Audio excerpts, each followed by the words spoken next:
Idza samaun fatarat, langit terbelah. Wa idzal kawakibun tasarat, planet bertembur. Wa idzal biharu fujirat, lautan naik ke atas, tsunami kata orang Jepun. Wa idzal quburu bu'sirat, semua yang dikubur bangkit balik hidup.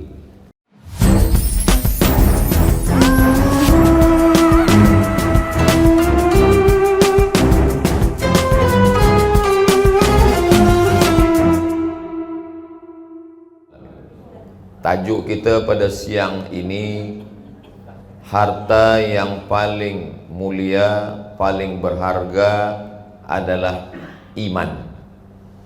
Mana dalilnya?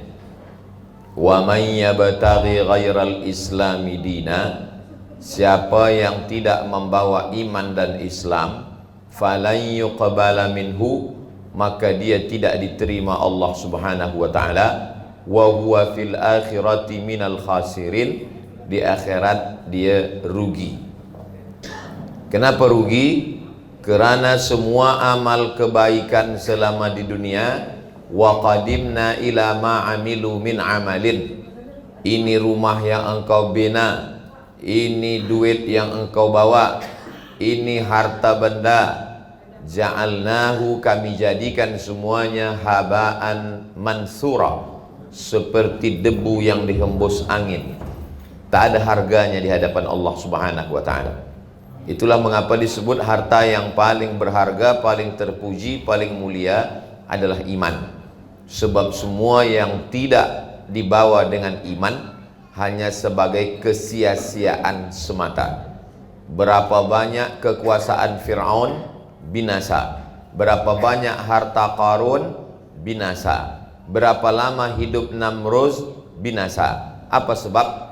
Kerana tiada iman.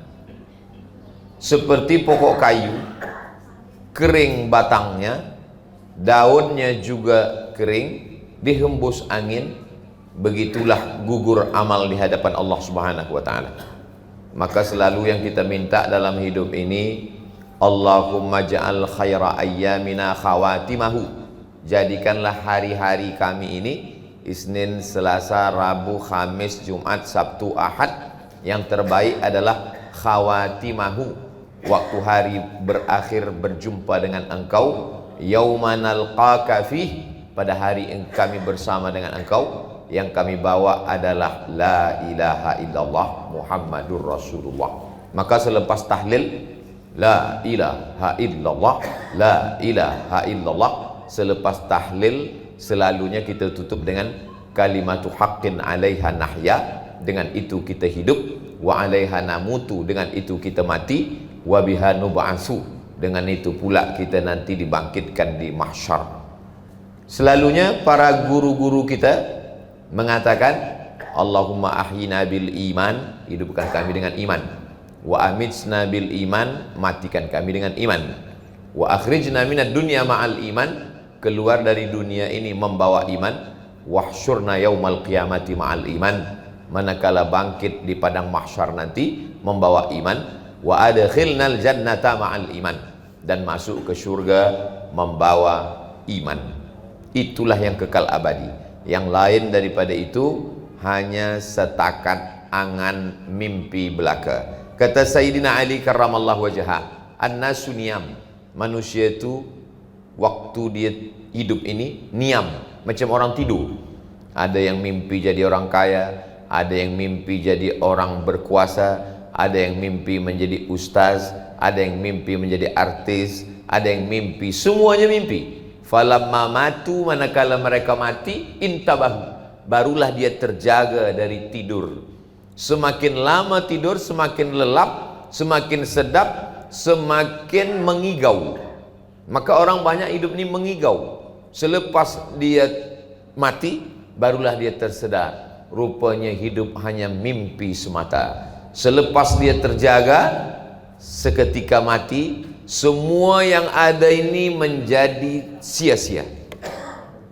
Anak, istri, buah hati, belayan jiwa, sia-sia, kecuali waladun salihun yad'ulah, anak soleh yang mendoakan tengah malam, Rabbil firli wali walidayya warhamhuma kama rabbayani shaghira. Harta hanya menjadi sia-sia kecuali shadaqatun jariyah yang sempat dibinakan ke masjid, ke sekolah tahfiz Quran, itulah yang mengalir selepas kematian. Tijarah perniagaan sia-sia kecuali perniagaan dengan Allah Subhanahu wa taala. Hal adullukum ala tijaratin tunjikum min azabin alim? Maukah kamu aku tunjukkan perniagaan yang menyelamatkan kamu dari azab Allah Subhanahu wa taala? Orang Arab ni berniaga. Mereka berniaga ila fihim rihlatash syita, musim sejuk, wasaif, musim panas. Musim sejuk dia pergi ke Yaman, musim panas dia pergi ke Syam. Yaman, Saudi Arabia, Syam, Jordan, Suriah, Damaskus, ibu kota Suriah, Palestina, Lebanon. 7 negara. Semuanya sia-sia. Yang kekal abadi hanya perniagaan dengan Allah Subhanahu wa ta'ala. Allah sudah membeli diri kita ini. Innallaha ashtara minal mu'minina anfusahum. Allah sudah memberi diri kamu bi anna lahumul jannah. Dia bayar dengan surga. Barang yang sudah dijual tak boleh dijual 2 kali. Hanya pengkhianat yang menjual barang 2 kali. Ini saya nak beli tuan, mohon maaf, benda ni dah dibagi orang, tapi dia baru bayar 50%, yang 50 lagi belum. Saya nak bayar 2 kali lebih daripada itu, tak boleh. Sebab kalau saya jual berarti saya pengkhianat. Kita sudah jual diri kita kepada Allah Subhanahu wa taala, maka jangan jual pada dunia. Jadi kalau ada orang yang menawarkan iman kepada saudaranya, mu'alaf yang diajak bersyahadat di pusat dakwah Islam, sesungguhnya kita ingin menyelamatkan dia dari kesia-siaan. Makanya Nabi berkirim surat kepada Raja Kisra Persia, Raja Mukaukis Mesir, kepada Raja Heraklius Rom. Bunyi suratnya, aslim, masuk Islamlah engkau, taslam, engkau akan selamat.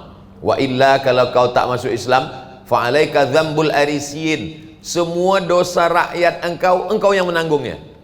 Tapi kalau engkau masuk Islam, falaka ajrani, kau dapat 2 pahala. Itu hidup sebagai pemimpin. Bila masyarakatnya sembahyang, pemimpin dapat balasan. Tapi kalau tidak, falaka alaika dzambul arisiyin, semua dosa orang Europe kau yang menanggungnya, kata Nabi. Manakala surat itu sampai kepada Heraklius, surat itu dicium Nabi SAW. Selepas dia cium, dia masukkan dalam box kotak kayu, dia muliakan. Dan dia dengar ada orang Makkah yang berniaga ke Syam, namanya Abu Sufyan. Abu Sufyan manakala itu, tatkala itu belum lagi Islam. Abu Sufyan dijemput datang ke istana Heraklius. Abu Sufyan, kamu kenal kan dengan Muhammad? Kata Abu Sufyan, aku kenal. Ada tak datuk-datuk dia dulu raja? Tak ada. Muhammad bin Abdullah bin Abdul Muttalib bin Hashim bin Abdi Manaf bin Qusay, sampai pada Adnan, cucu cicit Ismail, anak kandung Ibrahim. Tak ada yang raja. Kenapa Abu Sufyan bertanya itu?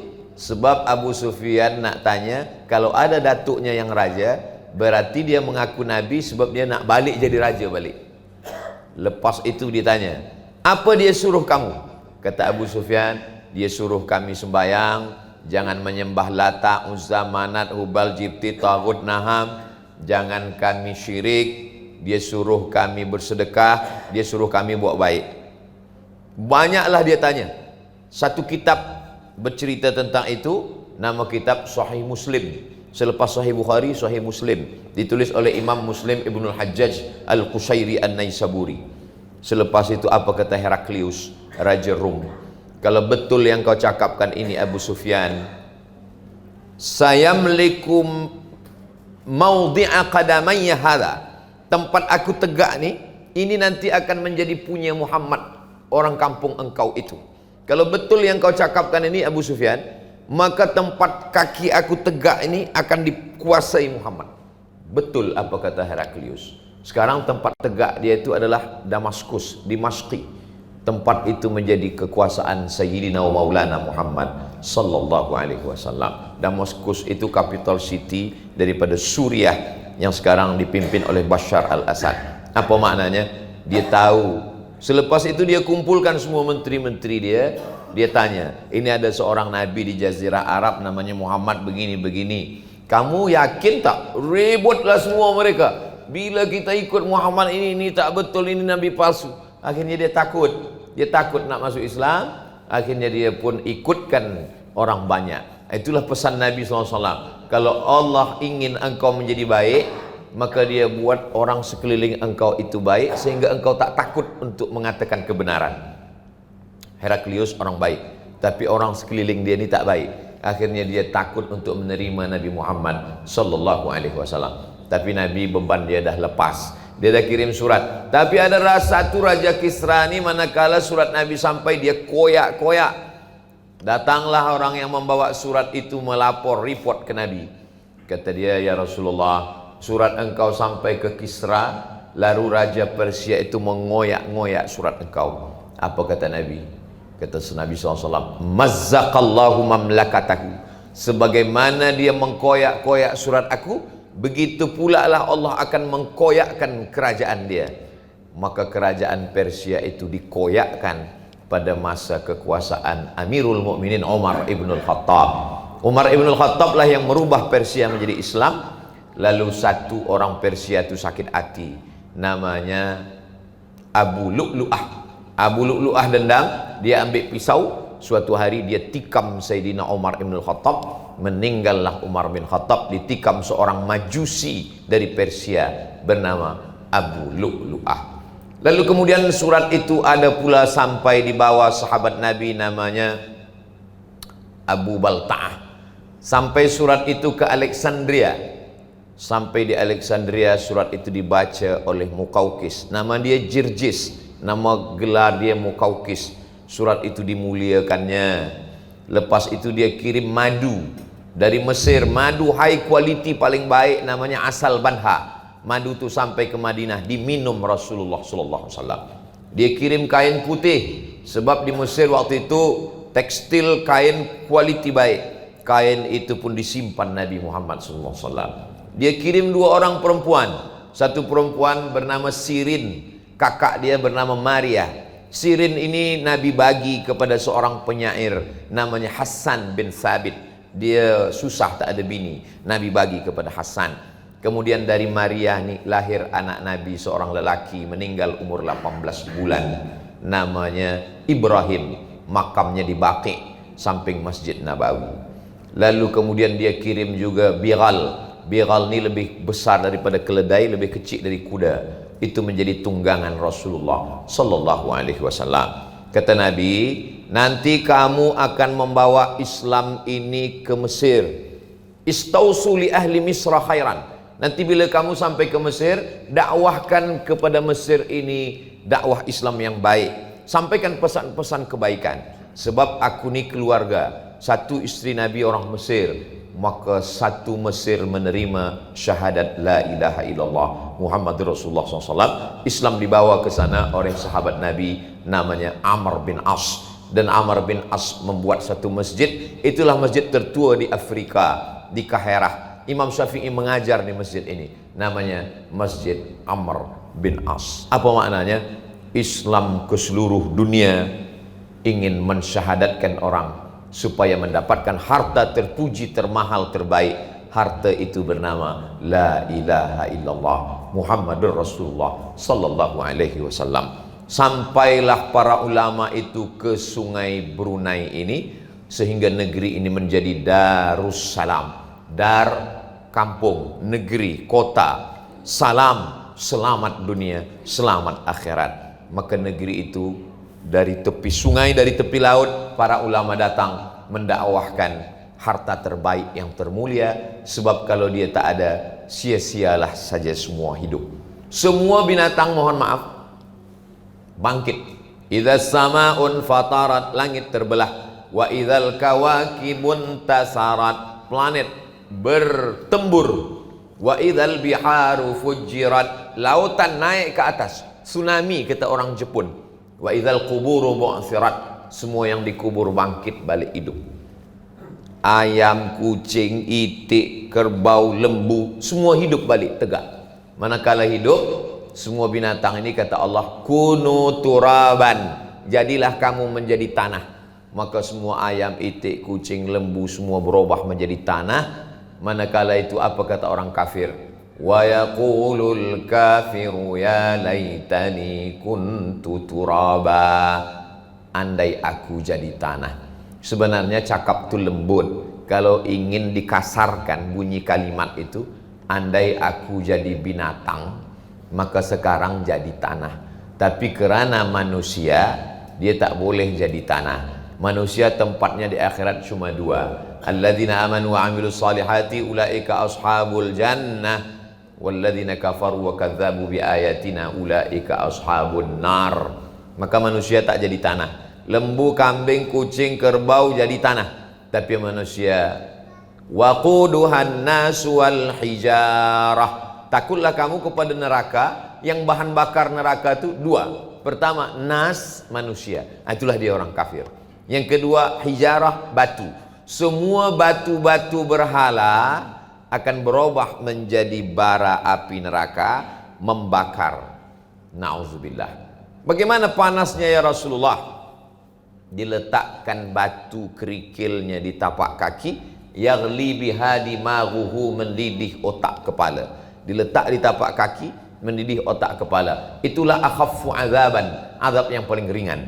Itulah mengapa setiap berdoa pasti kita minta jauh dari neraka. Rabbana atina fid dunya hasanah wa fil akhirati hasanah wa qina azabannar. Dan doa itu diucapkan di tempat malaikat paling banyak, antara rukun Yamani dengan Hajar Aswad. Subhanallah walhamdulillah wala ilaha illallah wallahu akbar. Tapi manakala sampai rukun Yamani, berubah doa. Rabbana atina fid dunya hasanah wa fil akhirati hasanah wa qina azabannar. Kenapa doa berubah di tempat malaikat paling banyak? Ingin jauh dari neraka. Maka ada setengah ulama mengatakan, jangan minta masuk surga, karena semua umat Nabi Muhammad pasti masuk surga. Tapi mintalah selamat dari neraka, karena tak semua umat Muhammad selamat dari neraka. Kalau minta masuk surga, memang janji Nabi. Man qala la ilaha illallah Muhammadur Rasulullah dakhalal jannah. Siapa yang mengucapkan la ilaha illallah Muhammadur Rasulullah, masuk surga. Kata sahabat bertanya, wa in zana? Macam mana kalau dia berzina? Wa in sarak? Bagaimana kalau dia mencuri? Kata Nabi, dia berzina, dia mencuri, tetap masuk surga. Tapi dia tetap singgah di neraka. Maka 7 kali pagi, 7 kali petang, 7 kali lepas subuh, 7 kali lepas maghrib, Allahumma ajirna minan nar, Allahumma ajirna minan nar, Allahumma ajirna minan nar, Allahumma ajirna minan nar, Allahumma ajirna minan nar, Allahumma ajirna minan nar, Allahumma ajirna minan nar.